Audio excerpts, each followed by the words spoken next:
Logan the Layman Critic here. Today's review is for Deathwish. It's a 1974 film directed by Michael Winner and stars Charles Bronson. Let's talk movies. After his wife is murdered and his daughter is sexually assaulted and psychologically scarred, Paul Kersey decides to take to the streets of New York as a vigilante. The plot's really that simple. There's some buildup, of course, but it really boils down to that brief synopsis. Deathwish came out at a time when there was a lot of social unrest. Crime rates in major cities were extremely high, and the justice system was seemingly ineffective to do anything about it. The perception was that the law did more to protect criminals than the people that they victimized. Dirty Harry, which came out about 3 years before, was also playing to this societal concern. The vigilante film was a genre that became very popular in this decade because of its cathartic appeal. It was also highly controversial for that very same reason. Even the author of the original novel, Deathwish, criticized this film for glorifying vigilantism, something that the book did not. I think a case could be made that this movie does, though the politics of the movie are a little scattered. Paul Kersey is described early on as being a, quote, bleeding heart liberal, and someone that's empathetic to those that are less fortunate. But then he becomes someone who sees the law as inadequate to bring about justice, and so he goes out and kills muggers. So the reaction you would get from a lot of people would be to say that this is a right-wing film. Not my opinion, mind you, but a lot of people would say that. On the other hand, you do have side characters, background characters that make that sort of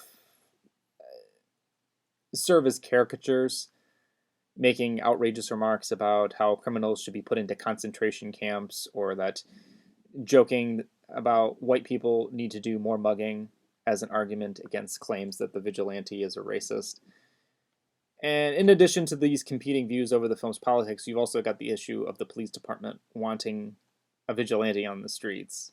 Well, I should say they want him off the streets, but not in jail, because the government doesn't want a martyr, but they do want the crime rate to continue going down. So in the end, I would say that Deathwish doesn't really have much of a political agenda. At best, it's kind of a Rorschach. Charles Bronson already had this image as a tough guy, so it does seem kind of weird that they would cast him in the role of a meek architect of all things, but he manages to pull it off. His first few encounters with the criminals leave him shaking and vomiting, and his transition into a vigilante is believable. He's not the Punisher, he's not Batman, he's not a great trained fighter or anything. He's just a regular dude that's got a gun and wants to do something about the crime in the city. And by the end of the film, he's starting to craft ways to lure in criminals, and he's getting good at it.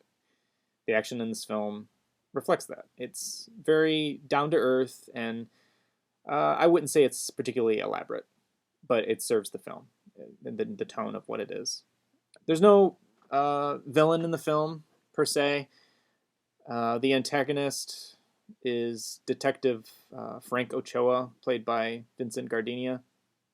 Character is entertaining. He's a bit cartoonish at times. I did find myself on his side, wanting him to catch Kersey, oddly enough, despite him being the antagonist. And I was disappointed, though, when he basically sells himself out to the government by trying to scare off Kersey rather than put him in jail. So, is Deathwish a good film? I think so. I don't think it's as good as Dirty Harry. I think Dirty Harry is a very, very good film. But Deathwish is entertaining, and I got invested enough to check out the sequels, so we'll have to see where Paul Kersey's journey takes him. Until then, thanks for watching.